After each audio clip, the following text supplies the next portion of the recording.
Bonjour à tous et à toutes, bienvenue à ce tout premier numéro de la semaine. Merci pour votre fidélité où que vous soyez, au champ, au bureau, en route pour le travail. Toute l'équipe vous passe donc le bonjour. Et retenez ceci, amis téléspectateurs, la lumière que nous allumons dans le cœur des autres éclaire aussi notre propre chemin. Alors que cette semaine soit pour chacun de nous une semaine de pardon, une semaine d'amour surtout envers nos proches, et que cela soit également une semaine très très très productive. Une fois de plus, nous vous souhaitons un très bon début de semaine. Alors, c'est le tout premier numéro de la semaine. Vous connaissez les différentes rubriques de chaque lundi. Nous allons parler ressources humaines, nous allons parler art oratoire, nous allons parler bien-être. Et ce matin, nous allons recevoir un invité spécial pour vous.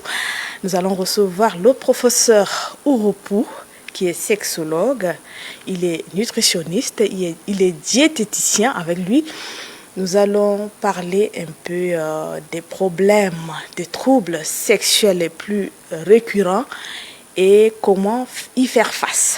Il existe des solutions. Donc, je vous invite à vous connecter, à être scotché devant votre écran pour donc bénéficier de ce sujet très important.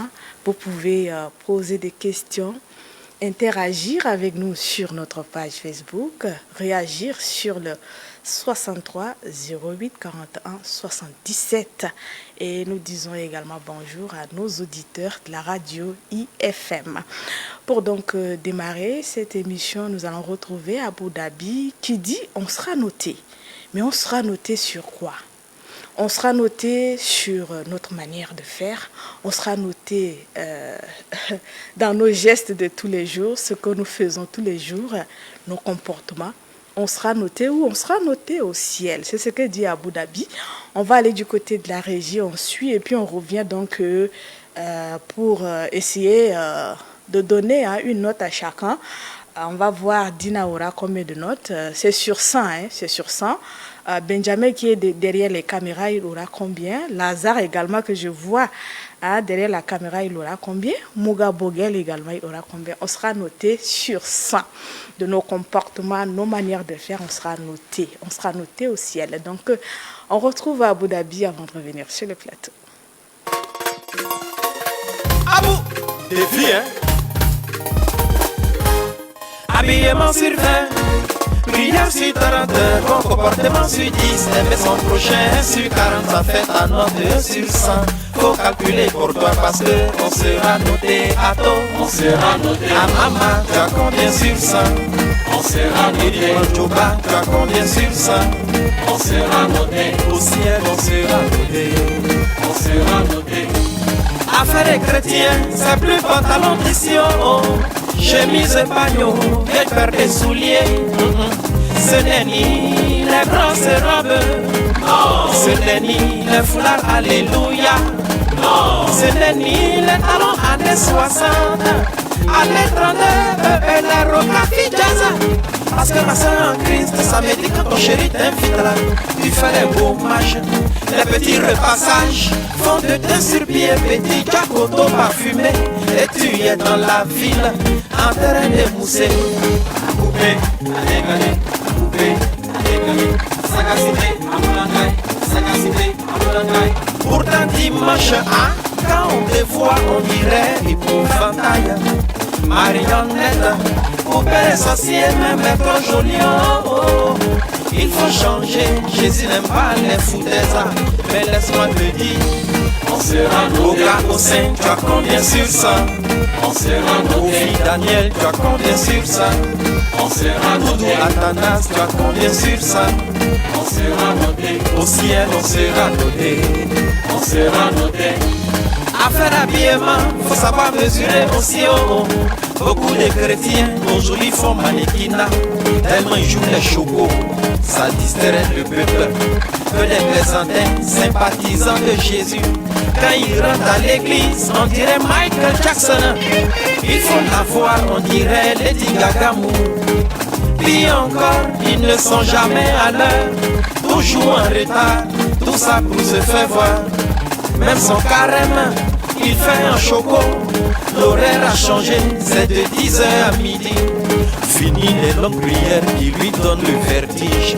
Notre Père qui est aux cieux, Amen. Ah, et laisse-moi te dire, Oko Rodrigue, tu as combien sur 100? Janiel, tu as combien sur 100? Mityo Manaja, tu as combien sur 100? La vieille, oh toi le tonton là, dis ça, moi, c'est à toi que je parle.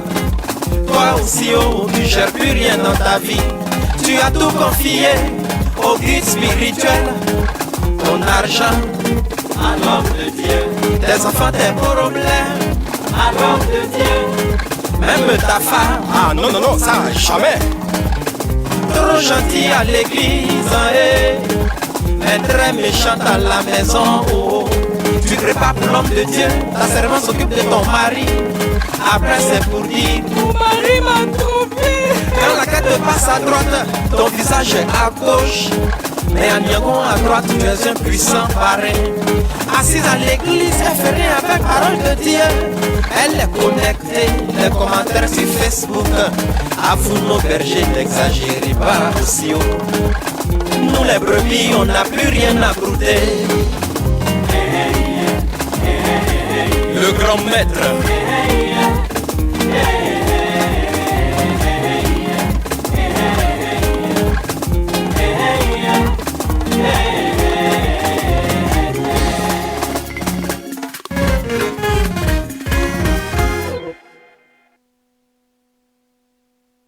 Voilà, on sera noté sur 100.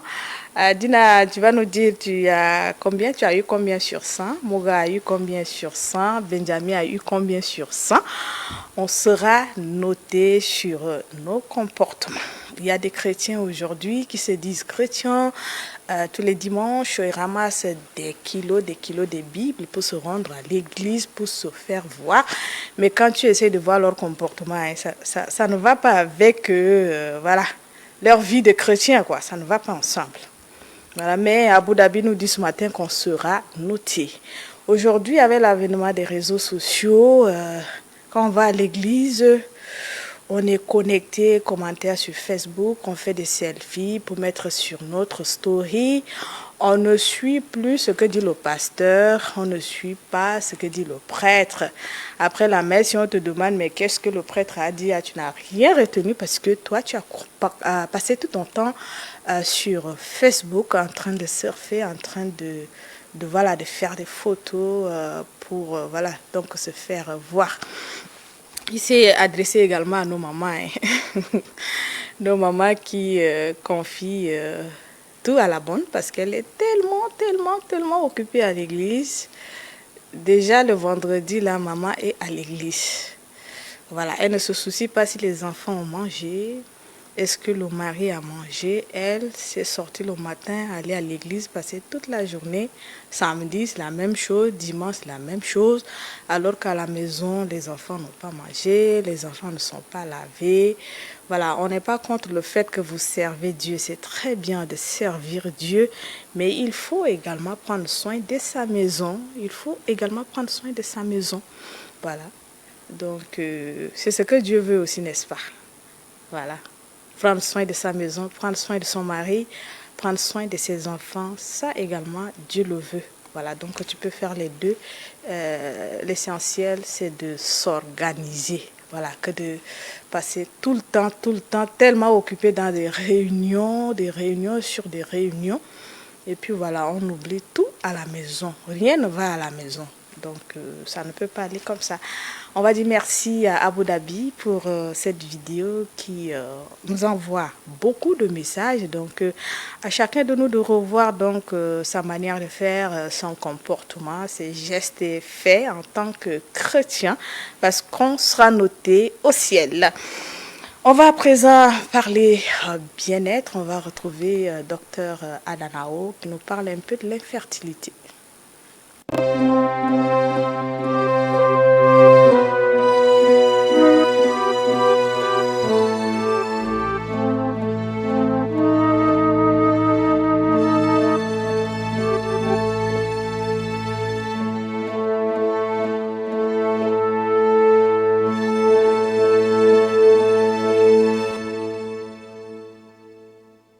Aujourd'hui, normalement, toute femme a le droit d'avoir un enfant. J'ai dit toute femme a le droit d'avoir un enfant.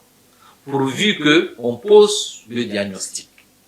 Si c'est une infertilité qui est liée à une obstruction, on lève l'obstruction, elle va tomber enceinte. Si c'est une infertilité qui est liée à une perturbation hormonale, on équilibre les hormones, elle peut tomber enceinte. Si c'est une infertilité qui est liée à un défaut d'ovulation, on donne des inducteurs d'ovulation. Aujourd'hui, on a plein des inducteurs d'ovulation qu'on donne.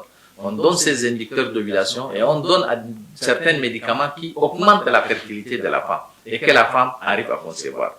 Mais malheureusement, c'est vrai qu'on est en train d'aborder l'infertilité féminine, mais vous savez que l'infertilité, c'est le problème du couple. Il y a certaines femmes qui sont nickel. Tu fais un bilan hormonal, c'est normal. Tu fais une stérosalpingographie, les voies sont libres. Tu fais l'échographie, l'utérus est normal, sans fibrome, ni kyste, mais elle n'arrive pas à concevoir. Dans ce cas, il faut voir le partenaire.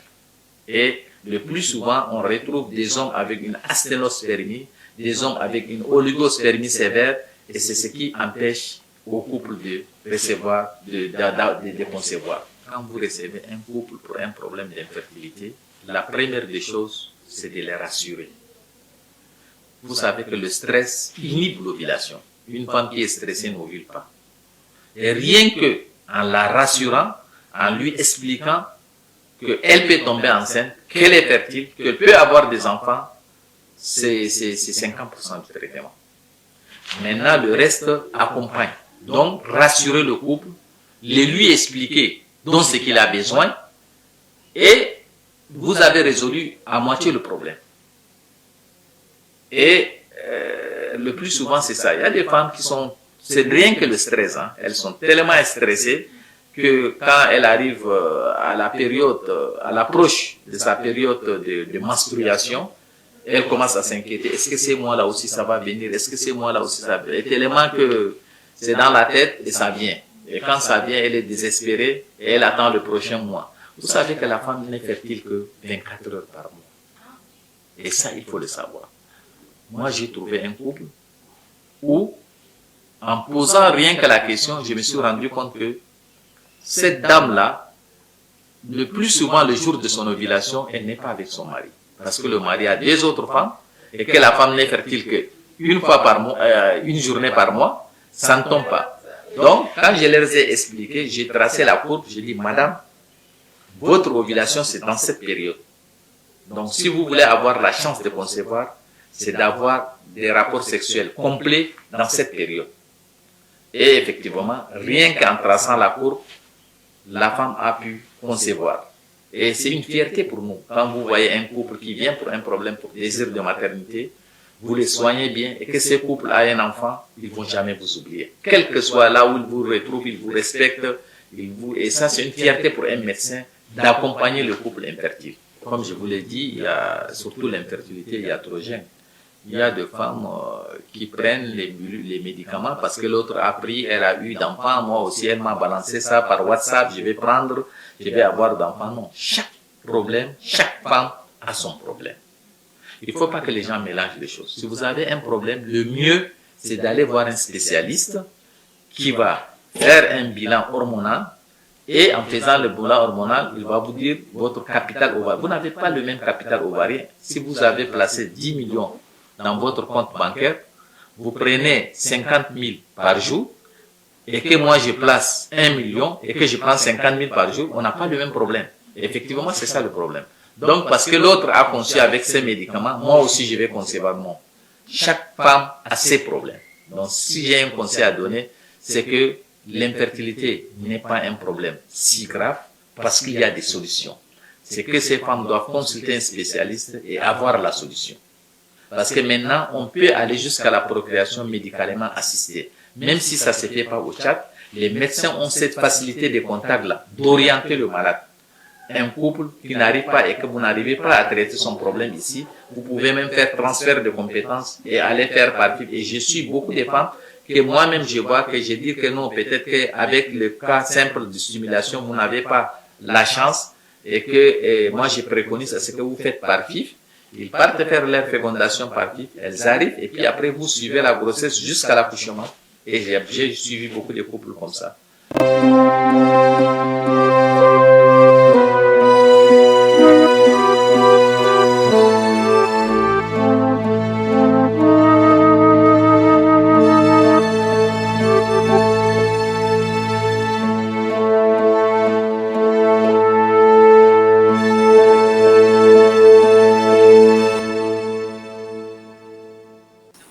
Merci au docteur Hissène Adanao pour ce sujet très important. Il faut le dire qu'aujourd'hui, beaucoup de couples traversent ces difficultés-là, le problème d'infertilité dans le couple.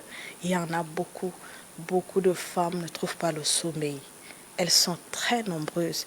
Mais la bonne nouvelle est qu'aujourd'hui, la science a évolué et c'est possible de tomber enceinte. Il faut tout simplement se faire suivre par un spécialiste.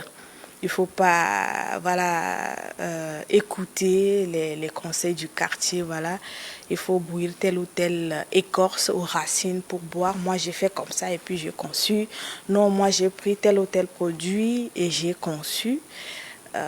Il a dit, le docteur l'a dit que chaque femme a ses problèmes. Nos problèmes ne se ressemblent pas. Nos problèmes d'infertilité, là, ça ne se ressemble pas. Chacun a son problème, chacun a ses problèmes.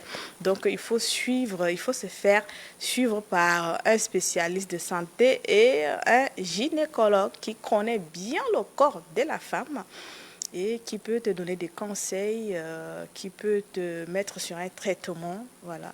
Donc, il faut faire confiance à la science, il faut faire confiance à nos médecins. Et je voudrais dire beaucoup de courage à toutes ces femmes-là qui ne trouvent pas le sommeil parce que tout simplement, elles ont fait 1 an, 2 ans de mariage, il n'y a pas d'enfant. Les oncles du mari parlent, les tantes parlent, tout le quartier parle, tout le village parle. Parce que ça fait 1 an, 2 ans, elle s'est mariée et elle ne conçoit pas. Et qu'est-ce qui se passe? Et souvent, c'est la femme qui est accusée. On voit directement la femme. Or, le médecin l'a dit. On parle également de l'infertilité masculine. Ça existe parfois. La femme, elle n'a pas de problème. Elle n'a pas de problème. C'est l'homme qui est le problème. Mais vous connaissez l'orgueil de l'homme, n'est-ce pas? Il ne va pas accepter que c'est lui le problème. Toujours est-il qu'on remet sur la femme. Donc, il est 7 heures, passé même de 50 minutes. On va prendre les actualités d'ici et d'ailleurs et puis on va revenir sur le plateau pour recevoir notre sexologue, diététicien, nutritionniste, pour donc parler des troubles sexuels les plus fréquents chez la femme et chez l'homme également. Donc, à tout de suite.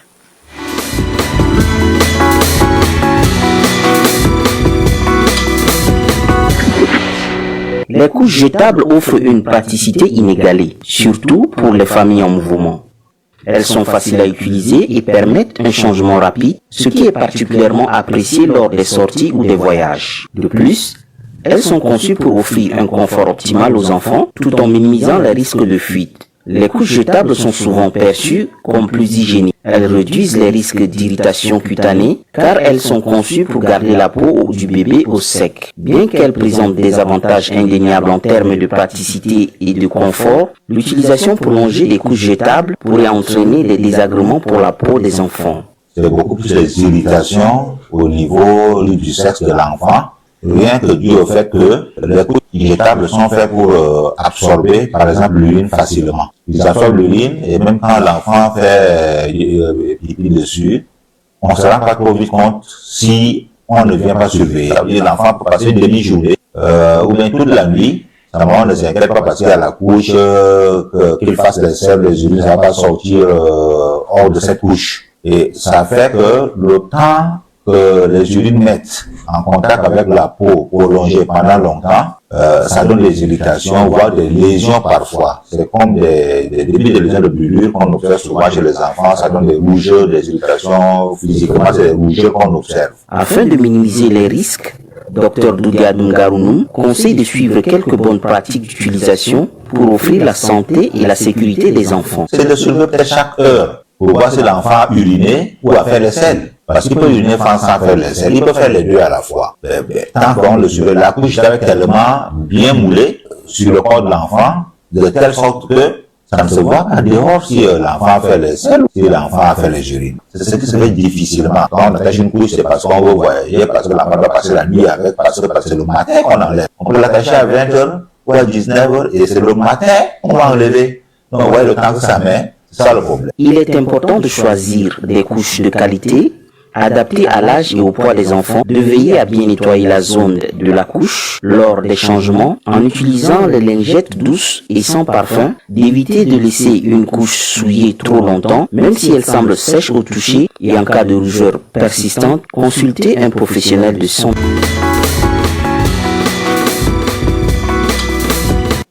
تحظى الدليلات عموما بتقدير كبير من قبل السكان وخصوصا الدليلة المعروفة باللهجة المحلية باسم الجبرة. تزرع هذه الدليلة في عدة مواقع في تشاد وخصوصا في المناطق الجنوبية.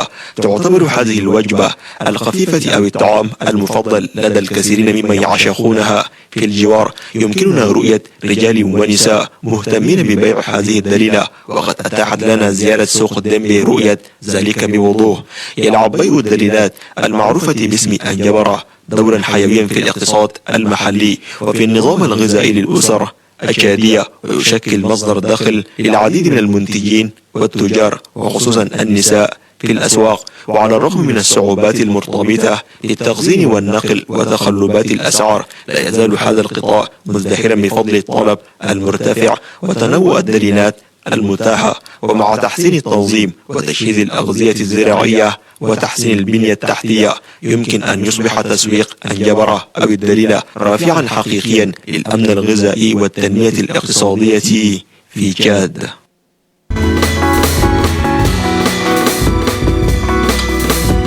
Chaque femme désirant devenir mère doit faire face à la douleur indescriptible de l'accouchement. Bien que cette douleur soit souvent suivie d'une immense joie, elle pousse certaines femmes à se tourner vers des remèdes traditionnels, empruntés aux pratiques de leur mère. Parmi ces remèdes figurent des produits comme les résidus d'animaux, censés faciliter l'accouchement. Mais il est important de noter que les générations précédentes qui utilisaient ces produits avaient une alimentation généralement saine, bio et naturelle. Aujourd'hui, avec les changements dans notre mode de vie, marqués par l'usage croissant de produits chimiques dans l'alimentation, la consommation de ces produits traditionnels devient préoccupante. Leur ingestion peut être extrêmement dangereuse, tant pour la mère que pour le fœtus, notamment en raison des potentiels contaminants et de l'absence de dosage approprié. On va beaucoup plus avec les poudres des animaux là que les femmes utilisent. Et ce que nous rappelle ça, ce sont les hydrotoniques traditionnels. On ne connaît pas la quantité de ces médicaments ou de ces substances qui multiplient les contractions utérines.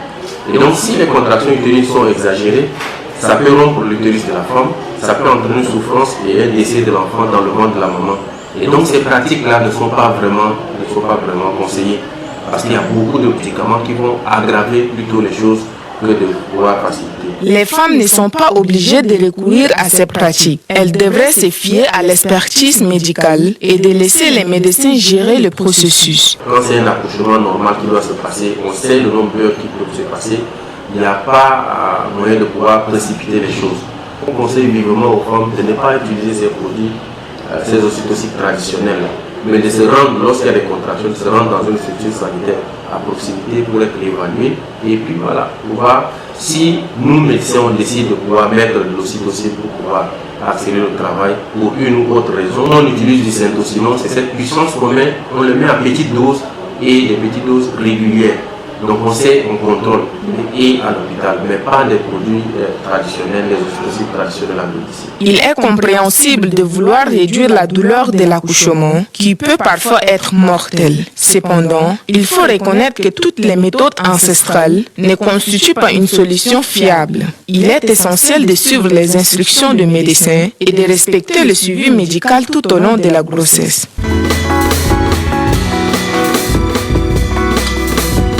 Créée en 2012, l'Agence nationale de la Grande Muraille Verte a pour mission de coordonner les efforts nationaux dans la lutte contre la désertification au Tchad. En 2025, un nouvel élan a été donné avec la signature d'un accord entre la NGMV et la FAO pour le projet Sourawa destiné à renforcer la résilience de la Grande Muraille Verte d'Afrique. Ce projet, soutenu par le Fonds vert pour le climat à hauteur de 15,8 millions de dollars, met l'accent sur la gestion durable, la restauration des terres et l'adaptation climatique. Sur le terrain, les résultats sont encourageants. Plus de 36 000 hectares de terres dégradées ont été restaurés, accompagnés de la production de 2 millions de plants issus de 12 grandes pépinières. Parallèlement, le creusement des 76 forages a permis d'améliorer l'irrigation et l'accès à l'eau, deux éléments cruciaux pour soutenir les communautés locales. L'utilisation d'espaces résistants aux conditions arides, comme certaines espèces d'acacia qui supportent les faiblesses pluvies, peuvent produire aussi des bénéfices pour les communautés. La zone restauration par rapport à l'objectif est encore modeste. Les 36 000 hectares qui ont été restaurés au Tchad consistent à relever le défi sur le Fonds vert climat. Il faut noter que les avancées restent encore modestes au regard des ambitieux objectifs initiaux. Cependant, les défis demeurent nombreux. La pression humaine se fait toujours sentir avec des coupes abusives d'arbres pour la production de charbon de bois, la construction sur des terres jusqu'alors restaurées, ainsi qu'une compétition croissante pour l'accès à la terre, à l'eau et au pâturage. La Grande Muraille Verte, bien qu'en marche, devrait franchir des étapes décisives pour ne pas seulement devenir un projet sur le papier, mais bien un levier concret au service d'un développement durable et résilient.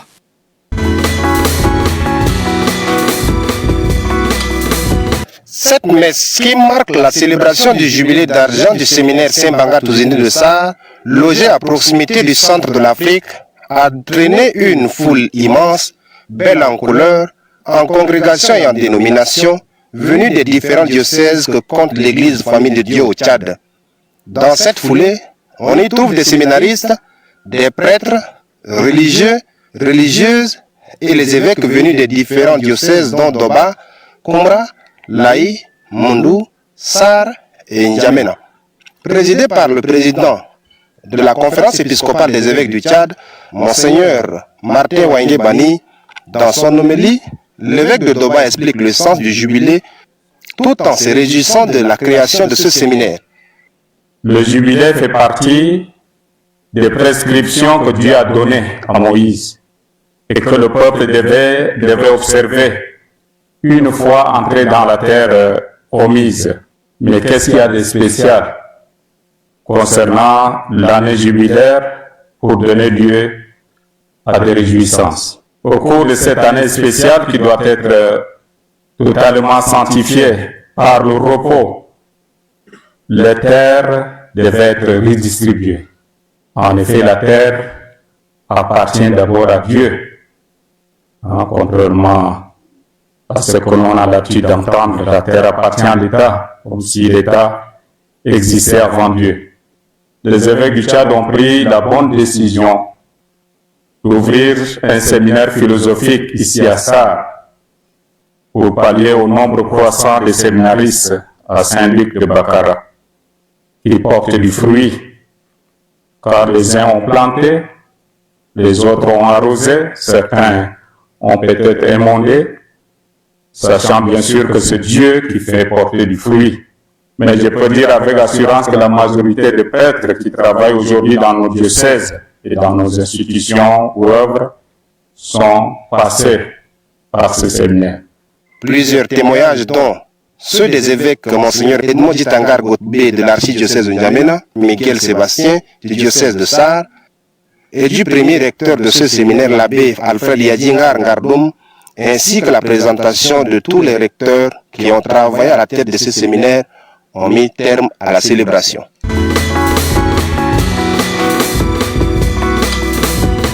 La découverte de Toumaï en 2001 par une équipe de chercheurs dirigée par le paléontologue français Michel Brunet a découvert dans le désert du Durab au nord du Tchad un crâne fossilisé vieux de plus de 7 millions d'années. Sa découverte a repoussé les origines de l'humanité plus loin dans le temps et hors de la seule Afrique de l'Est, traditionnellement considérée comme le berceau de l'humanité. Le Tchad devient alors un site clé pour comprendre les origines de l'homme. Interrogé à ce sujet, Vandar Dorsouma, comédien, metteur en scène, dramaturge, demande qu'on valorise cette image pour lui donner plus de sens. Culturellement, même socialement, même humanitairement, on doit donner l'exemple. Parce que nous sommes berceaux de l'humanité. On ne peut pas être le faux exemple. Donc il faut prioriser la promotion culturelle, le développement culturel, et insérer l'éducation culturelle et artistique dans les établissements scolaires.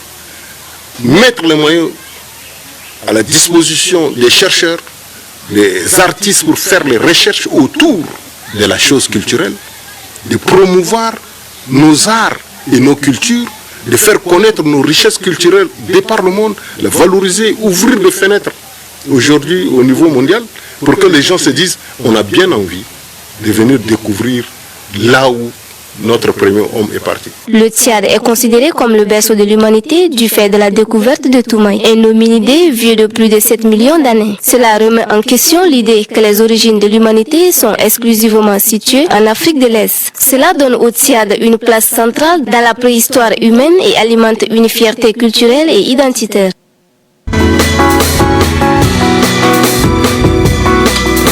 L'identité d'une communauté repose sur l'ensemble des activités culturelles, sociales et historiques. Les groupes ethniques logés dans le Grand Moyen Chari se distinguent depuis la nuit des temps par leurs valeurs, leurs traditions, leur langue, leur histoire commune, leurs croyances et leur mode de vie. Avant, pendant et après la colonisation, les activités artisanales pratiquées dans la province du Mandoul et du Moyen Chari demeurent toujours une richesse et une identité pour les communautés. Aux côtés des danses traditionnelles connues de tous, l'identité des communautés du Grand Moyen Chari repose également sur l'artisanat. Un tour dans les villages Maïmoro, Kol, Bédaé et Koumra nous met à l'évidence. Le tissage des fils d'herbe transformés en filets sont utilisés pour la conservation des objets précieux des familles, mais aussi pour les chasses collectives. Dans le village Maïmoro, M. Ngomingar Jacques, appelé affectueusement Pharaon par ses intimes, âgé d'une 50aine d'années, se souvient toujours de la formation de ses grands-parents.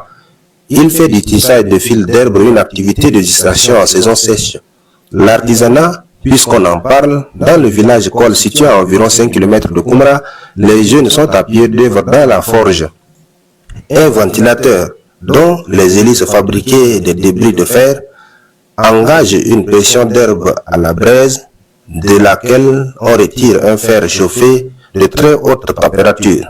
À coup de marteau, le forgeron le passera entre le marteau et l'enclume. Le fer, modelé par cet artisan, devient couteau de jet, saguet, la charrue, couteau de cuisine et j'en passe. Rendons-nous à Koumra, chef-lieu de la province de Mandoul. Là-bas, un monsieur ne laisse pas les termites ronger les troncs d'arbres. Assis sur un tronc d'arbre et un autre à la main, ces sculpteurs modèlent les troncs d'arbres qui deviennent mortiers, pilons, tam-tam, tambour et gourdins des initiés. À côté de cela, un groupe de jeunes fabrique les ustensiles de cuisine. Ces marmites à fonte ont subi différentes techniques, notamment le coffrage, le chauffage de la fonte, le moulage, le démoulage et le polissage. Très engagés dans ce travail, les jeunes y trouvent un moyen de survie précieux.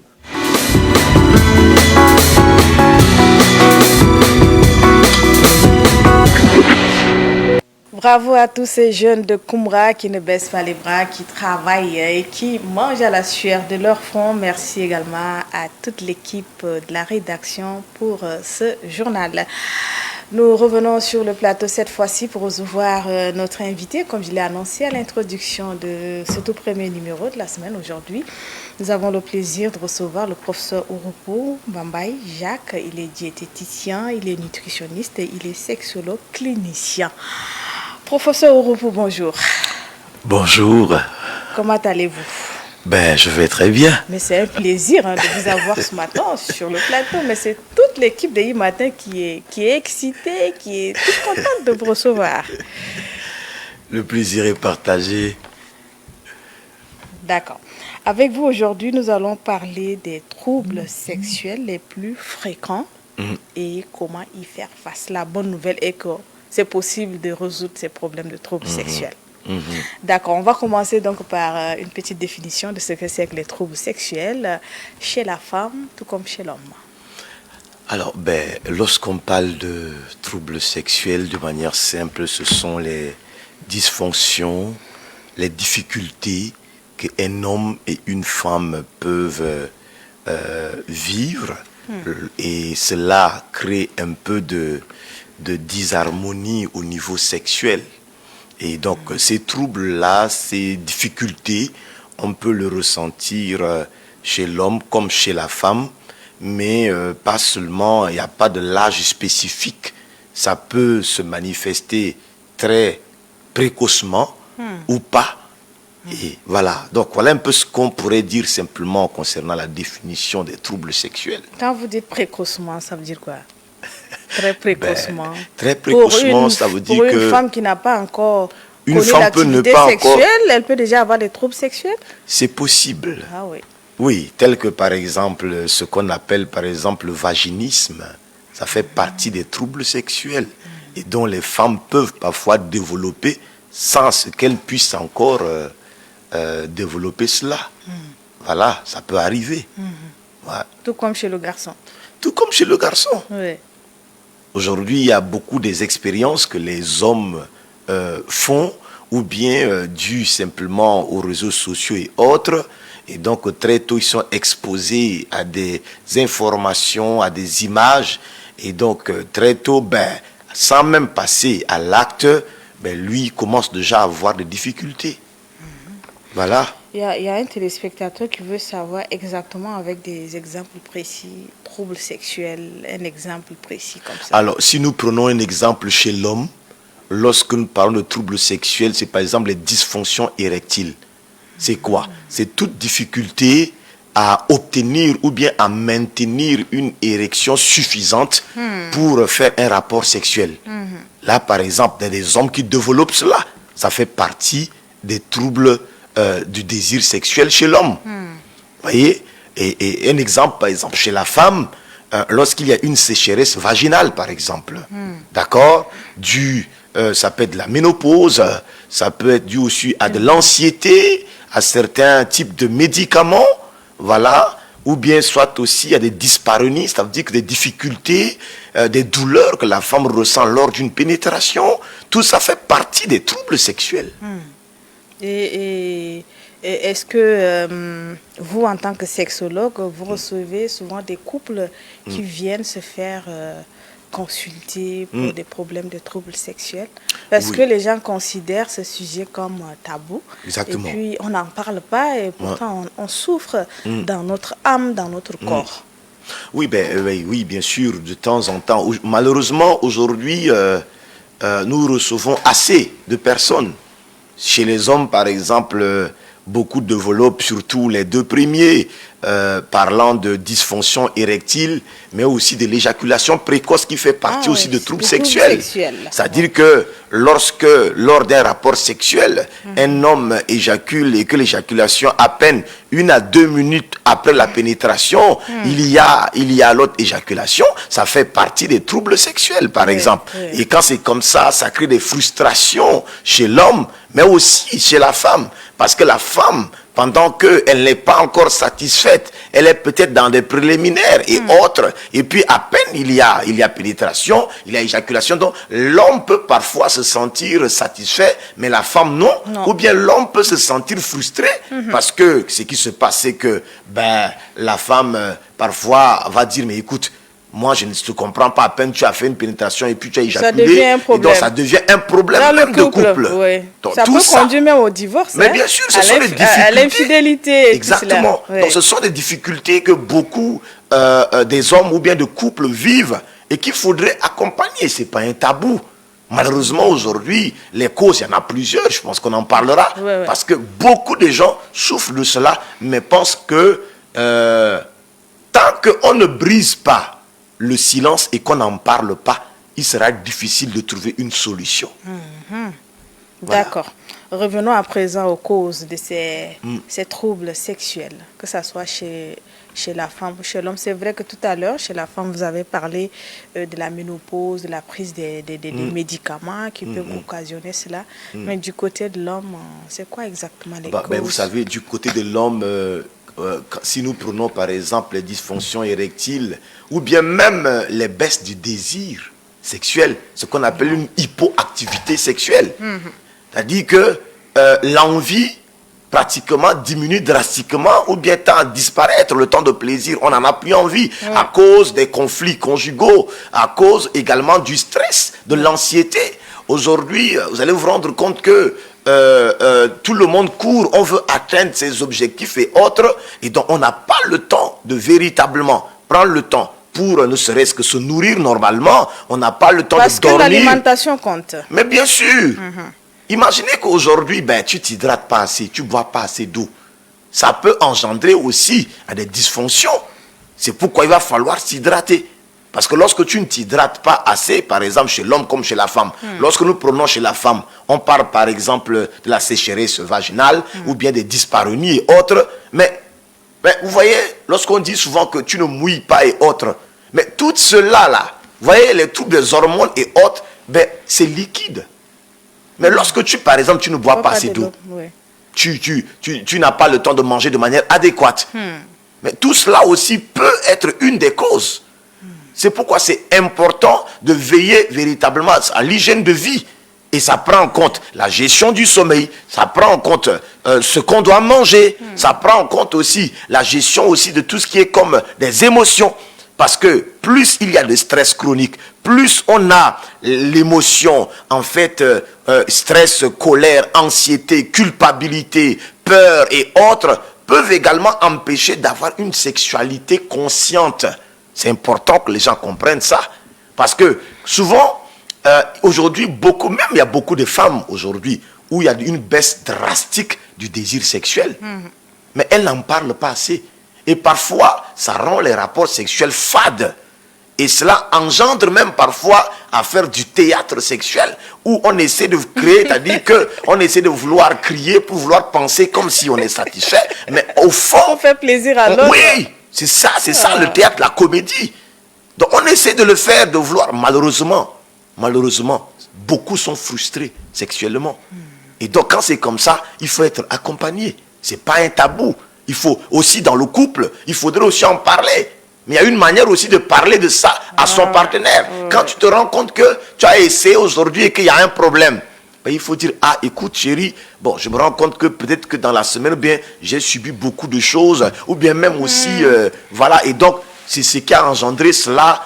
Je ne sais pas, qu'est-ce qu'il faudrait qu'on le fasse. Mais parfois... on n'en parle pas. On accuse l'homme et on dit, mais toi, tu ne me satisfais pas, toi, tu ne veux plus de rapport sexuel. C'est que tu vois une autre femme. Mais vous savez, le problème aussi, c'est que souvent, les hommes, l'envie criarde de vouloir satisfaire, c'est-à-dire que cette envie-là même peut créer du stress. Oui, parce que lorsqu'on résume le rapport sexuel simplement à un lieu de ring et de combat, donc le fait de vouloir systématiquement dire que il faut que j'assure, si je ne le fais pas, donc vous allez voir que déjà on se met une pression psychologique, et donc cette pression là, dès qu'il se met, et ça a des conséquences sur le petit frère. Lui, mais bien sûr, donc du coup, quand c'est comme ça, du coup maintenant tu n'arrives pas, tu te sens frustré. C'est en fait ça le réel problème, malheureusement. Et on dit aussi que ces hommes ou femmes qui sont tellement occupés, des gens qui travaillent trop intellectuellement, qui réfléchissent, qui n'ont pas assez de temps, ont souvent ces problèmes de troubles sexuels. Est-ce que c'est vérifié scientifiquement? Oui, mais lorsque on va vous dire que les grands hommes de ce monde-là, la majorité a des problèmes. Lorsque tu es hyper occupé, homme comme femme, le stress chronique te fait produire plus de cortisol, ça fait à ce que tu es souvent tendu, et lorsque tu as beaucoup un taux élevé de cortisol, ben écoute, ça dit le stress lui-même, le centre de plaisir n'a pas besoin d'être perturbé. Dès que tu es stressé, ça bloque. Et ce centre, il se trouve dans notre tête. Mais bien sûr, ça se trouve dans notre tête. Alors que lorsqu'il y a une production de la sérotonine, l'hormone de bonne humeur, la dopamine, l'hormone de plaisir, c'est lorsqu'il y a joie, il y a paix, il y a sérénité, il y a quiétude. Mais c'est pourquoi ceux-là, de temps en temps, ils doivent veiller sur leur alimentation. Et parfois même, nous sommes obligés parfois même de prescrire la massothérapie. Ça veut dire quoi? Des massages relaxants.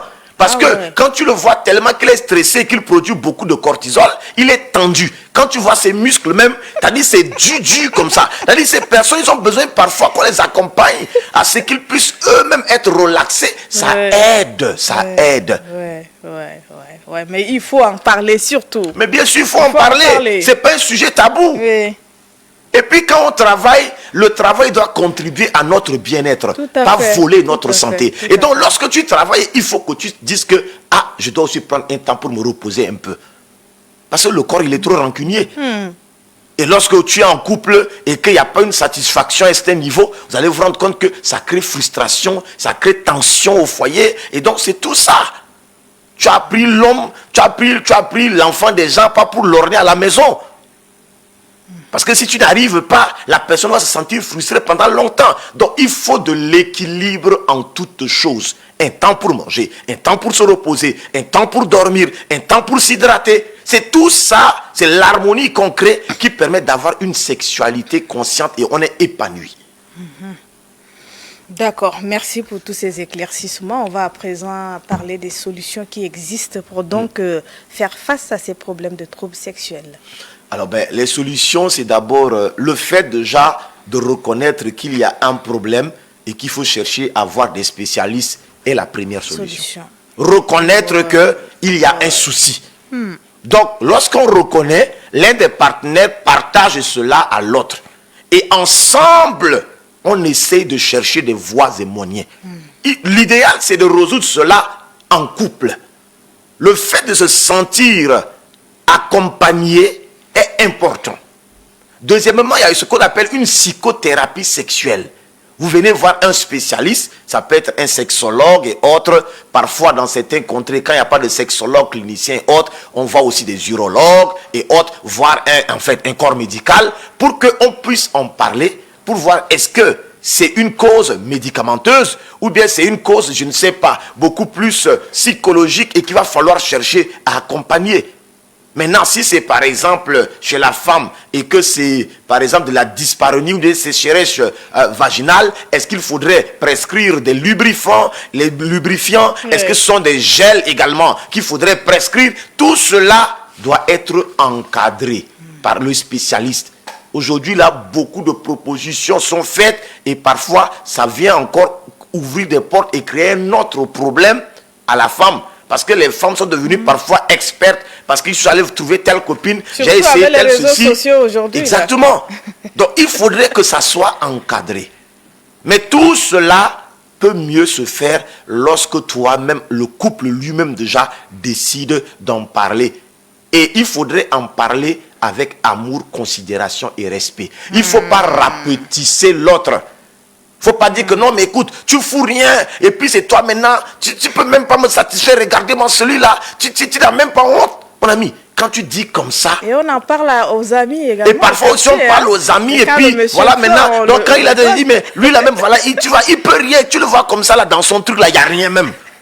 Bon, quand c'est comme ça, tu es en train de saper véritablement, tu enfonces la personne. Il faut en parler tout le temps, considérant, respecter la personne. C'est très important. Voilà un peu quelques conseils, quelques solutions pratiques qu'on pourrait faire. Maintenant, sur le plan, dans le domaine de la sexologie, bon, parfois aussi, il y a des troubles sexuels chez la femme tels que l'anorgasmie, c'est-à-dire le manque d'orgasme, l'absence d'orgasme. Oui, dû parfois, ça peut être des traumatismes passés, ça peut aussi être des conflits qu'on a, ça peut aussi... Et donc, quand c'est comme ça, qu'est-ce qu'il faut faire? Ben écoutez, parfois on demande aussi de faire de rééducation sexuelle. C'est possible. Oui. Comment ça se fait? Mais c'est-à-dire, c'est un accompagnement psychologique, mais aussi il y a des techniques pour amener la personne, même d'abord à se découvrir. Beaucoup de personnes, parfois, pensent que le rapport sexuel, c'est facile. Non, c'est de l'art. Ça s'apprend. Beaucoup apprennent dans la rue. On ne prend pas l'homme et la femme. Souvent, c'est les femmes qu'on essaie de les préparer. Mais les hommes, on ne les prépare même pas à aller pour l'acte sexuel. Parce que pour eux, beaucoup s'accouplent, ils ne font pas de rapport sexuel. Parce qu'il y a une différence entre s'accoupler, ça c'est animal. C'est-à-dire qu'aller et puis simplement faire une pénétration comme ça c'est animal. Mais lorsqu'on parle d'une sexualité consciente, c'est de l'art.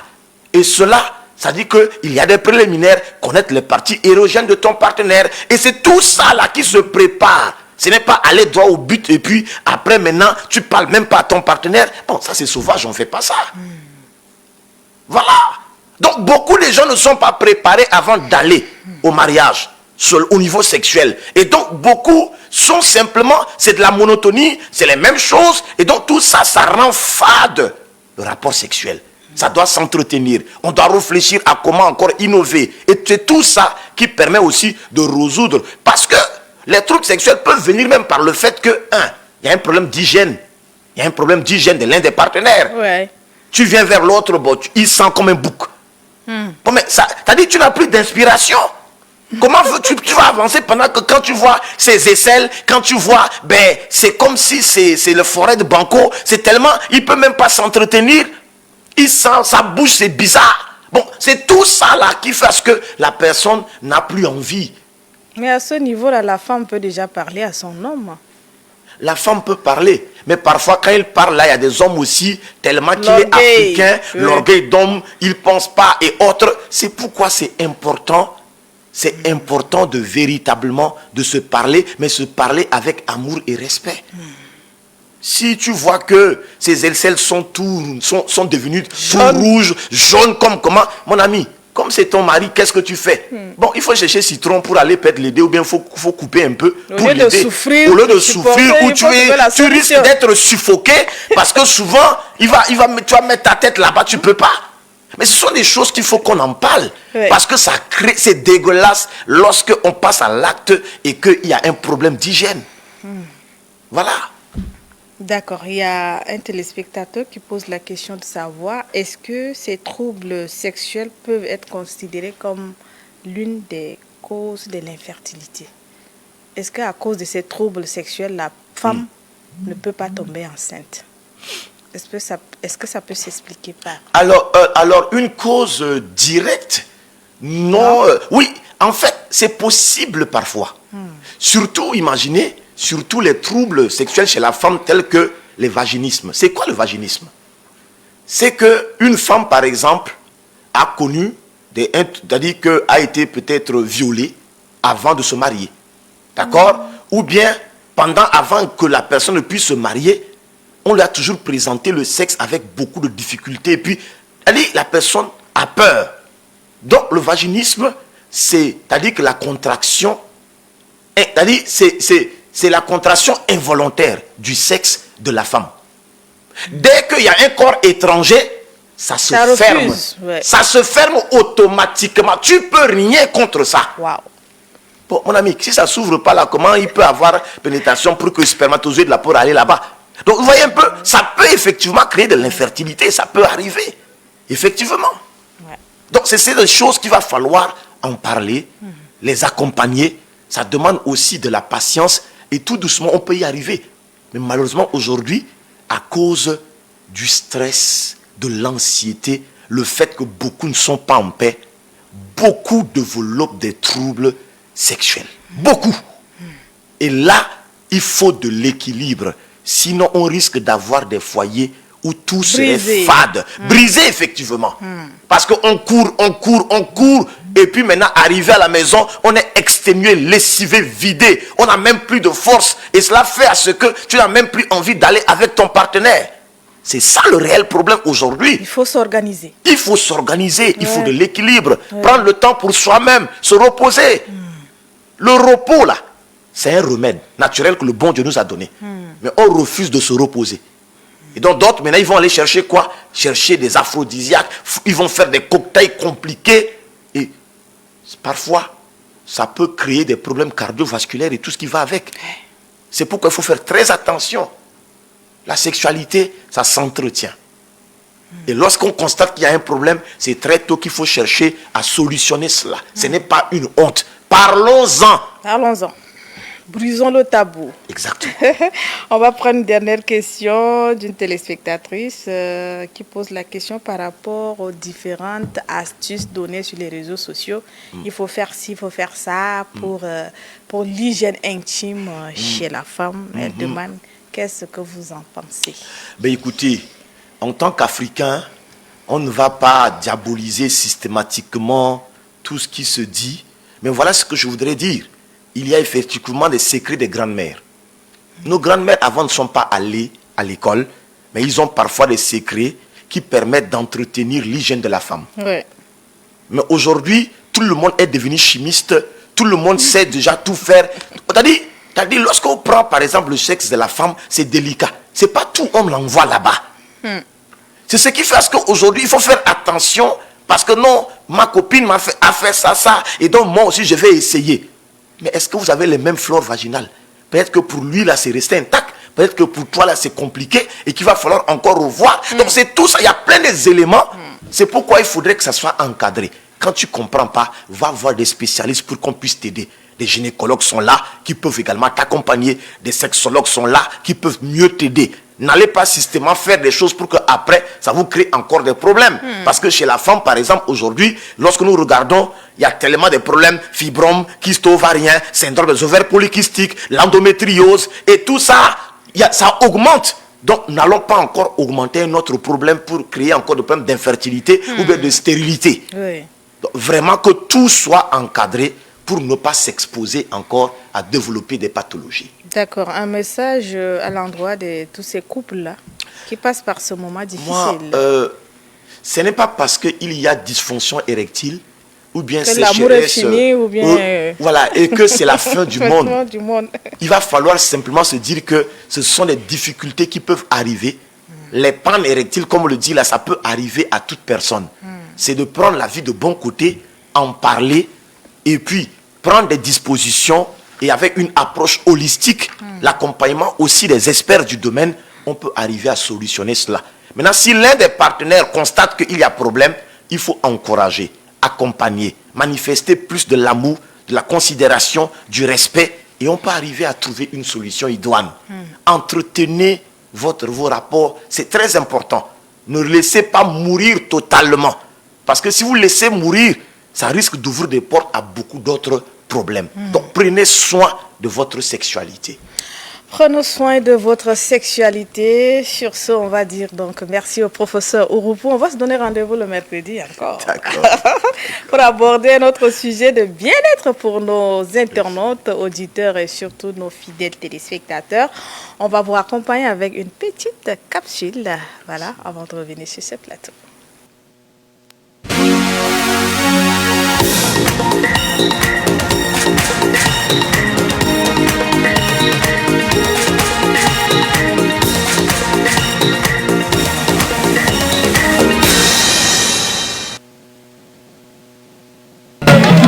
Vous savez qu'au niveau du Guéra, dans un premier temps, les Hadjeraï, c'est-à-dire le peuple du Guéra, là, habitait dans les montagnes. Pourquoi on les appelle Hadjeraï? Parce que dans un premier temps, avant la colonisation, tous les gens habitaient sur la montagne. Et c'est à l'arrivée de la colonisation qu'on les a obligés à descendre sur la terre ferme. Et donc c'est pour cette raison que le peuple du Guéra, on l'appelle le peuple Hadjeraï. Et ils pratiquaient ce qu'on appelle la margaï. La margaï, c'est un esprit, c'est une croyance. En tout cas, nos grands-parents ont trouvé que Dieu est trop grand, trop puissant pour qu'on lui adresse directement la parole. Donc, raison pour laquelle ils passaient par l'intermédiaire de la margaï pour lui adresser les prières, les doléances. Elles étaient exaucées. Dieu les exauçait. Et donc, grosso modo, ça c'est notre spécificité du Guéra. C'est la croyance ancestrale. Maintenant, deux religions révélées ont supplanté cette croyance. Et il y a quelques résistances, quelques villages qui pratiquent encore la margaille. Mais sinon, dans la majorité, les habitants du Guéra pratiquent soit le christianisme, soit l'islam. Mais jusqu'à là, la laïcité elle est très prononcée au niveau du Guéra. Parce que dans une même famille, vous pouvez trouver des protestants, des catholiques et des musulmans dans une même famille. Et ça, c'est vraiment visible au niveau du Guéra.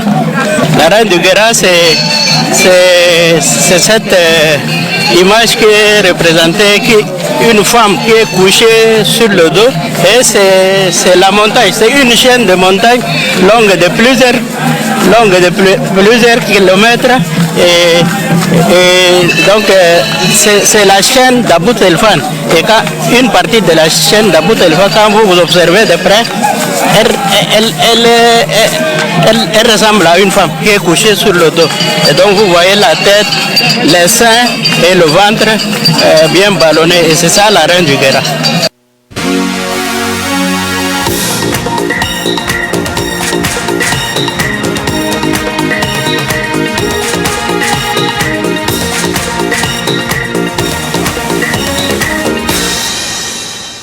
Et voilà, nous revenons sur le plateau, cette fois-ci pour recevoir notre orateur. Hein. Quand je parle d'orateur, vous allez deviner de quoi il s'agit. On va parler de l'art oratoire. Il est déjà confortablement installé. Avec lui, aujourd'hui, on va parler des qualités d'un bon orateur.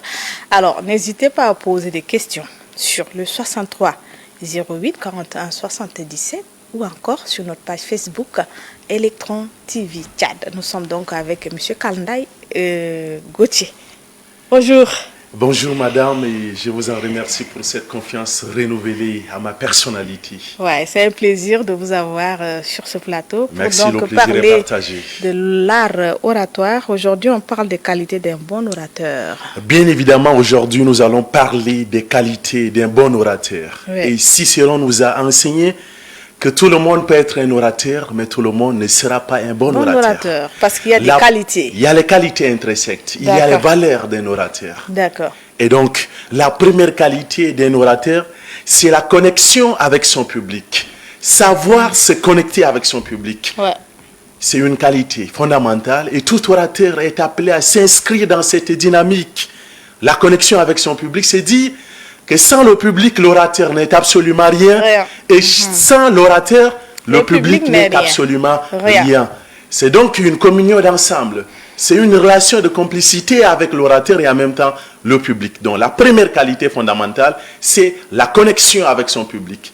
Je vois que certains orateurs sont en confusion totale avec cette première qualité, qu'est la connexion avec son public. Il y en a qui viennent pour ne reste qu'à effrayer le public. Il y en a qui viennent ne reste qu'à baritiner le public. Il y en a qui viennent ne reste qu'à utiliser tous les moyens pour se comporter comme ils sont des génies, pour se comporter comme ils sont ceux qui détiennent le monopole de la connaissance. Ce n'est pas cela l'objectif de l'art oratoire. Donc il faut savoir se connecter avec son public, savoir entretenir une bonne relation avec son public. Il faut connaître son public aussi. Il faut connaître son public, c'est fondamental. D'accord. Deuxième qualité d'un orateur, c'est le sens d'écoute. Tout orateur doit avoir le sens d'écoute. Et vous allez voir, les excellents orateurs sont ceux qui écoutent plus, mais parlent moins. Il y a une différence à faire entre un beau parleur et un orateur. Le commun des mortels, ceux qui ne sont pas du domaine pensent que les orateurs sont des bons parleurs, ou soit des beaux parleurs. Loin de s'en faut. Les orateurs sont ceux qui détiennent une connaissance rocambolesque. Les orateurs sont ceux qui ont une densité de connaissances. Pourtant, les bons parleurs, sinon les beaux parleurs, sont ceux qui ont une connaissance superficielle. Donc le sens d'écoute est capital. C'est aussi valable pour un bon manager. C'est aussi valable pour un bon leader. Un bon leader doit aussi avoir le sens d'écoute. Écouter plus, mais ne pas intervenir toutes les fois. Et vous savez qu'en art oratoire, on a l'habitude de le dire, si ce que vous voulez dire n'est pas plus beau que le silence, le mieux c'est de se taire. Quand un orateur parle, c'est qu'il transmet un message, c'est qu'il éduque, c'est qu'il émerveille, c'est qu'il sensibilise. Troisième qualité, c'est être un modèle de la diction. La diction, c'est la manière de prononcer séparément les choses. vous devriez vous plonger dans l'aspect synchronique, l'aspect diachronique, l'aspect linguistique de la langue française. Un orateur doit être un génie de la langue française. Il doit se familiariser avec les mots.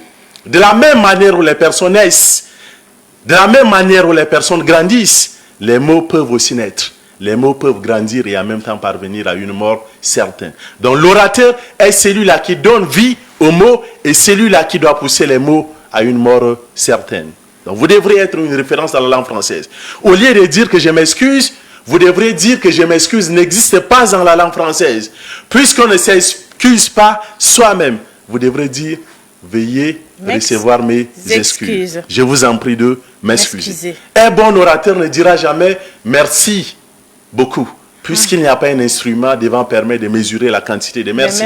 Il dira d'ailleurs veuillez recevoir mes remerciements, ou soit je vous en remercie. Donc un bon orateur, un excellent orateur doit être un modèle de la langue française. Il doit être une référence à la langue française. Il ne devrait non plus commettre des fautes monumentales à la langue française. Beaucoup de gens commettent des fautes. Ils vont peut-être vous dire, et puis, si on essaie de se fier aux règles qui régissent la langue française, et puis, ce sont des locutions conjonctives qui ne peuvent pas advenir dans une même phrase. Vous devrez choisir de dire et ou soit puis. Mais si vous dites que et puis, c'est que vous méritez une délivrance en la langue française. Vous avez parlé tantôt du modèle de la diction aujourd'hui avec l'influence de nos langues maternelles sur notre façon de parler français. Cela ne devrait non plus avoir un impact, moins encore une répercussion. Vous allez voir qu'un Tchadien qui à peine un mois ou soit 2 semaines au Cameroun est colonisé jusqu'à la gorge. Même dire bonjour nécessite des gymnastiques intellectuelles. Même dire bonjour nécessite encore des parades intellectuelles. Loin de l'être. Vous devrez être une référence de la diction. Les langues maternelles ne peuvent non plus être une influence. Les langues maternelles ne peuvent non plus être un impact. Et c'est un travail de longue haleine. C'est un travail en amont et en aval, si vous voulez être un orateur. Et c'est un sacrifice, un investissement en soi. On ne devient pas un orateur en 2 jours de formation, moins encore en 3 jours de formation. Donc un bon orateur doit avoir le respect de la diction. D'accord. 4e élément intéressant, sinon 4e qualité, c'est travailler sa voix. La voix, c'est l'identité d'un orateur. La voix, c'est un patrimoine d'un orateur. La voix, c'est une richesse d'un orateur. Donc tout orateur doit chercher à travailler sa voix. Travailler sa voix, c'est dire, vous êtes un choriste. Vous voulez avoir une voix incomparable, une voix suave, une voix inimaginable, une voix incomparable, incolorable, irréfragable. Vous devrez travailler votre voix. Il y a des gens qui ne connaissent pas travailler leur voix. Et ce sont des méthodes qui encadrent l'art oratoire. Un bon orateur doit parler sans micro pour identifier les limites de sa voix. Il faut avoir la voix pédagogique. Il faut avoir une voix pédagogique. Vous n'allez pas prendre le micro, les gens vont dire que non, on ne vous écoute pas. C'est qu'il y a un problème. La voix, c'est l'identité. La voix est comme le fusil pour un militaire ou soit pour un gendarme. Donc, un orateur, c'est celui-là qui doit influencer par le biais de sa voix. Il doit celui-là qui doit impacter par le biais de sa voix. Je vous donne les références d'art oratoire. Vous prenez Maître Marc Jean Bonan. Vous prenez Nicolas Sarkozy. Vous prenez Emmanuel Macron. Vous prenez Don Hébert. Vous prenez Maître Tamdira et bien d'autres. Ce sont des grandes figures emblématiques d'art oratoire. Je m'intéresse à l'art oratoire, je suis un passionné en art oratoire, mais je ne peux non plus m'attribuer des titres comme certains orateurs. Je vous attribue cela. Ok. Et la 5e qualité d'un orateur, c'est savoir accompagner sa parole avec la gestuelle. On dit la gestuelle, c'est le genre féminin, mais on dit un geste. Il y a des gens qui sèment de la confusion. Le geste, c'est du genre masculin. La gestuelle, c'est du genre féminin. Donc vous devriez ne reste qu'à accompagner la parole avec la gestuelle. La gestuelle donne de la crédibilité à votre parole. La gestuelle vous donne cette confiance, cette assurance. Il y a beaucoup de gens qui parlent, mais n'accompagnent pas, n'embellissent pas leurs déclarations, leurs opinions avec de la parole. Quand c'est comme ça, c'est un véritable problème. Et il y a 3 types de gestes, sinon de la gestuelle. Il y a des gestes métaphoriques. Les gestes métaphoriques qui traduisent la pensée d'une manière imagée. Deuxième geste, sinon deuxième gestuelle, c'est ce qu'on appelle la gestuelle rythmique, qui donne, n'est-ce pas, de la crédibilité à votre déclaration. et la dernière gestuelle, sinon le dernier geste qu'on appelle les gestes parasites. Les gestes parasites ne traduisent pas parfaitement la déclaration, l'opinion d'un orateur. En réalité, les gestes parasites viennent déformer la pensée. Et vous allez voir quelqu'un qui va dire 2-3 mots et là, les gestes arrivent d'une manière déséquilibrée. Quand c'est comme ça, ce n'est pas vraiment bien. Trop de gestes tuent les gestes. Vous devriez faire preuve de la bonne manière gestuelle. La 7e qualité d'un orateur, c'est impacter, c'est influencer, c'est éduquer. Vous savez que c'est au nom de l'art oratoire que Judas Iscariote s'est servi d'une mauvaise manière pour vendre Jésus-Christ. C'est grâce à l'art oratoire que Hitler a plongé le monde dans la Seconde Guerre mondiale. C'est grâce à l'art oratoire que Mahatma Gandhi et bien d'autres ont pu réclamer ce qui est légal à l'humanité. Donc c'est pour vous dire que quand vous avez la parole, vous avez le pouvoir. Quand vous avez la parole, vous avez une influence. Quand vous avez la parole, vous avez un impact. Et c'est possible par le biais de la parole. 8e qualité d'un orateur, c'est le meilleur style facial. Le meilleur style facial, je vous en remercie, puisque vous êtes l'incarnation de cet style. Merci. Il y a des gens qui sont vraiment bizarres dans la vie. Il n'a pas de l'argent, vous n'allez pas savoir qu'il n'a pas de l'argent. Il a de l'argent, c'est difficile de savoir qu'il a de l'argent. Et un orateur doit corriger son style facial. Même si vous n'avez rien, votre style facial doit parler. Il y a des gens qui essaient de traduire une image qui est bizarre. Il essaie de traduire l'image et vous allez dire qu'il vit dans la pauvreté. Donc, vous devriez avoir l'air d'une personne qui maîtrise ce qu'on appelle ses règles, sinon ses styles facial. Même si vous n'avez rien, ce n'est pas parce que vous n'avez rien que vous allez essayer de froisser le visage. Ce n'est pas possible. Et là, ça se vit dans certains hôpitaux de la place. Vous allez voir les sages-femmes. Vous allez voir même les médecins et bien d'autres. Vous faites votre entrée pour une consultance, il a une affaire familiale depuis la maison, il essaie de traduire cette affaire dans son lieu de service. C'est ce que j'appellerais une faute professionnelle, ce n'est pas possible. Donc un orateur, même si vous avez des problèmes, vous devrez vous comporter comme une personne qui n'a pas de problème. Vous avez des soucis avec votre femme, vous devrez vous comporter comme une personne qui n'a absolument rien. Vous n'avez rien, même si vous n'avez pas un franc. Vous devrez vous comporter, on dirait quelqu'un qui a des milliards, ou soit qu'il a des millions. Et c'est très capital. Vous allez voir, dans certaines banques, on ne fait pas venir n'importe qui au niveau du secrétariat. On fait venir quelqu'un qui a un style facial appréciable, considérable, inimaginable. Et vous allez savoir, même s'il vous dit bonjour, certaines personnes risqueraient même de glisser 10 000 sans toutefois que celle-ci demande de l'argent. Donc, le style facial est très important. 9e qualité d'un orateur, c'est s'aimer soi-même. La plupart des gens qui s'aiment eux-mêmes sont naturellement acceptés par le public. Donc vous devrez vous aimer. Et l'exemple capital en matière de l'estime en soi, je voudrais vous donner l'exemple de ces grands artistes qui est par ailleurs une star à l'échelle internationale, Grand P. Vous savez que la taille de Grand P alimente les débats. Il y a des gens qui essaient de critiquer un peu partout, mais il a de l'estime en soi, ce qui lui a permis d'être une star à l'échelle internationale. Donc l'estime en soi est capitale. 11e qualité d'un orateur, c'est l'authenticité. Je vois que certains orateurs sont dans le plagiat.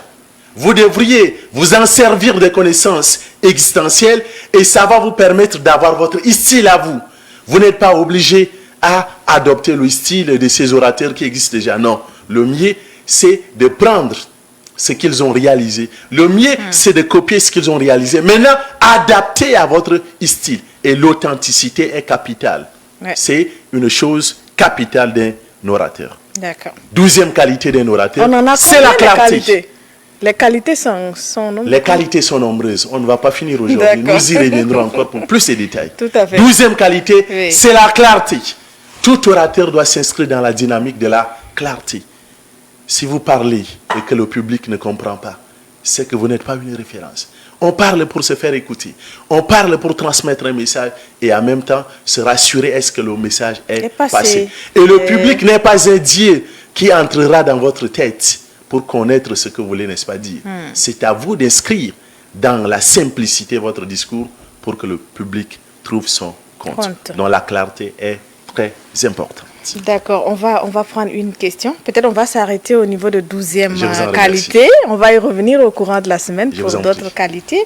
Il y a un téléspectateur qui pose la question de savoir, existe-t-il une école de formation? Il en existe des écoles de oratoire. formation, même ici en N'Djamena, il y a le centre d'art oratoire, institut de formation d'art oratoire.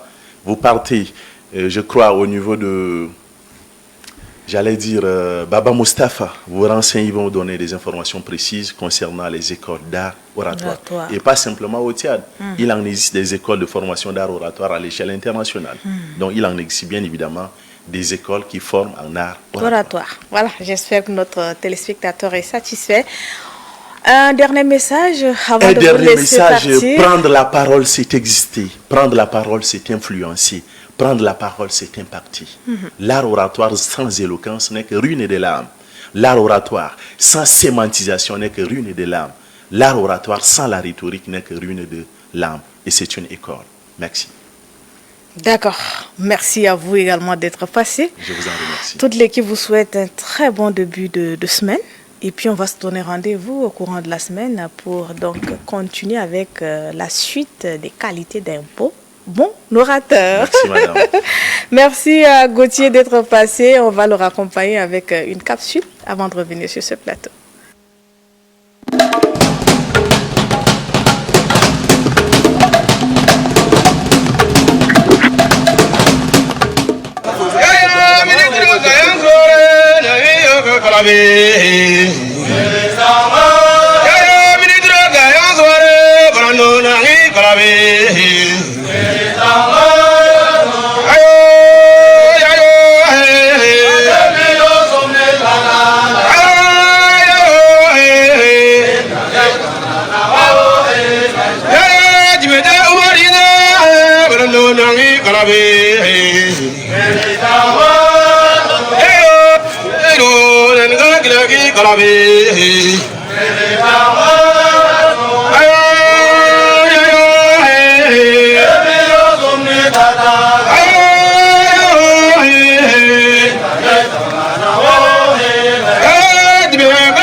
Baba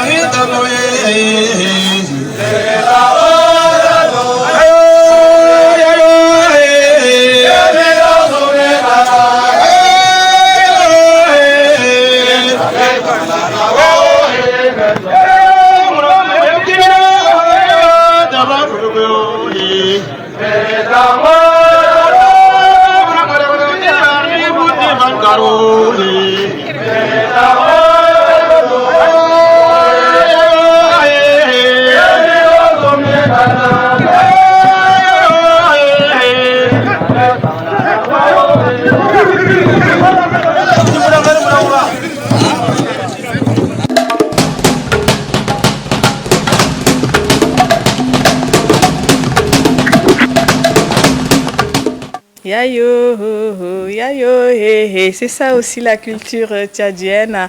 Un petit coucou à mes parents du Mayo-Kébi Est. Voilà, nous tirons tout doucement vers la fin de ce tout premier numéro très très riche. Je le confirme, c'est très très riche depuis le matin. On a commencé à 7h30, on a parlé d'un clip qui rappelle les chrétiens à des bons comportements parce qu'on sera noté au ciel. Après, on a parlé de l'infertilité avec Dr Adanao. On a reçu professeur Ouroupou pour parler un peu des troubles sexuels dans le couple, les causes, les conséquences et puis les solutions. On vient également de parler de laboratoire. Vous voyez comment c'est riche, hein? Riche ce premier numéro de la semaine. On va à présent vous proposer une petite capsule, mon rêve pour le Tchad de demain.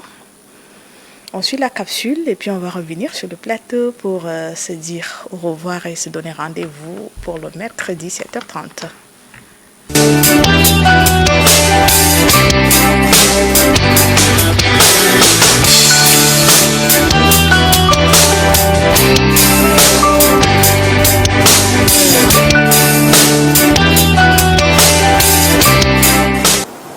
Moi, tout mon rêve, et depuis toujours, en tant que technicien du domaine, c'est de voir un jour un projet minier se développer au Tchad. Un seul, industriel ou semi-industriel. Parce que durant mon parcours, j'ai eu à beaucoup rêver. On nous a appris qu'un seul projet pourra développer toute une nation. On n'a pas besoin de multiplier 10, 3, 4, 5, non. Rien qu'un seul, si on le fait convenablement, selon les conditions qui sont en fait définies et reconnues, on pourra vraiment donner une autre face à notre pays, notre économie et donc nos vies respectives. Donc, étant donné que c'est un secteur stratégique, un secteur très sensible, où très souvent on rencontre plutôt des hommes sur les différents chantiers, et que moi, personnellement, j'ai eu l'occasion de faire partie de cette équipe, je serais vraiment fière d'être parmi ceux-là qui feront du Tchad un pays minier, ne serait-ce qu'à travers un seul projet convenablement développé et mis au service de la nation. C'est ça mon rêve. En tant que femme, mon rêve de demain est de voir surtout les filles, nos filles, que ce soit nos petites, de venir surtout étudier dans le secteur des mines, que ce soit une mine carrée ou bien la géologie également. Il n'y a pas assez de femmes. Au moment où nous sommes à l'université, nous sommes que quelques têtes. Et même actuellement, ça se voit si vous voyez. Moi, je relance un peu surtout nos petites filles. Il faut qu'ils aient un peu, je ne sais pas, l'amour ou bien l'idée de travailler dans ce secteur, bien que c'est trop dur. C'est un travail d'homme en fait. Mais il faut qu'elle aille pour qu'elle vienne nous remplacer demain. C'est mon rêve.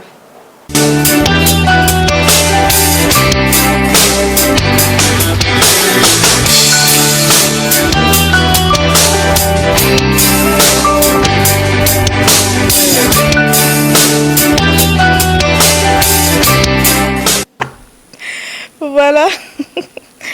Merci à ces braves dames qui invitent les filles à embrasser le secteur minier.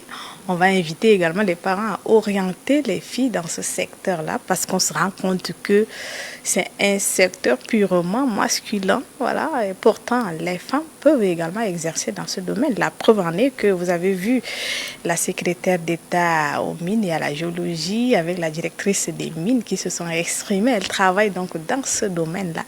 Vous les avez vus, n'est-ce pas? Donc c'est possible, hein? C'est possible de faire carrière dans ce domaine-là. Donc nous, en tant que parents, nous pouvons devons également orienter nos filles surtout dans le secteur minier, un secteur qui promet, hein, voilà. Surtout que notre pays, le Tchad, est très riche. On a assez de ressources minières dans notre pays, donc il faut des hommes et des femmes qui sont bien formés pour donc gérer ce secteur-là. Merci à la réalisation pour cette capsule. On a 2 messages de nos internautes. Patrick Ndjekadom qui dit merci et cordialement. Merci à vous également, Patrick, pour votre fidélité à Imatin. Pat Demain qui dit bonjour depuis Pala, chez moi dans le maillot d'Ala. Il dit la reine-mère du plateau d'Imatin, mes hommages. Merci, hein, merci à vous. Vous nous manquez tellement ici sur le plateau. On vous attend donc sur le plateau pour faire un peu un état des lieux, hein, des champs que vous avez eu à cultiver ici sur le plateau. Voilà.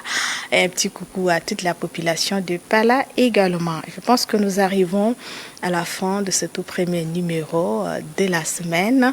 Nous allons vous dire merci pour votre fidélité à ce programme. Merci à Minganodi Dinalov et notre ingénieur de son Mouga Bogel au niveau de la régie. On dit merci également à la diffusion. Merci à Benjamin derrière les caméras.